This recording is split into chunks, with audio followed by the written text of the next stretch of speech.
உயிரோடு வீற்றிருந்தவளை உடைச்சி எரிஞ்சிட்டாங்களே, கதரும் பெண்கள்.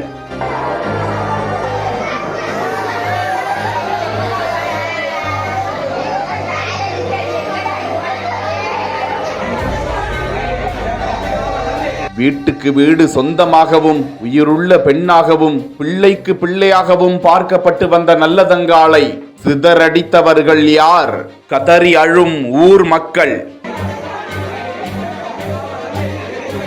விருதுநகர் மாவட்டம் வத்திராயிருப்பு அர்ஜுனாபுரம் நல்லதங்காள் கோவிலில் அம்மன் சிலையை உடைத்து எறிந்து விட்டார்களே என கதறி துடிக்கும் காட்சியை தான் பார்த்து கொண்டிருக்கிறோம்.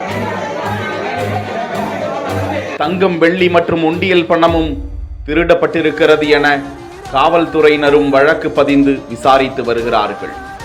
15ஆம் நூற்றாண்டில் நடந்த உண்மை கதை. ராமலிங்க சேதுபதிக்கு நல்ல தம்பி நல்லதங்காள் என 2 குழந்தைகள் இருந்து நல்லதங்காளை மானாமதுரையில் திருமணம் செய்து கொடுக்க 7 குழந்தைகள் பிறந்து வறுமையால் வாடி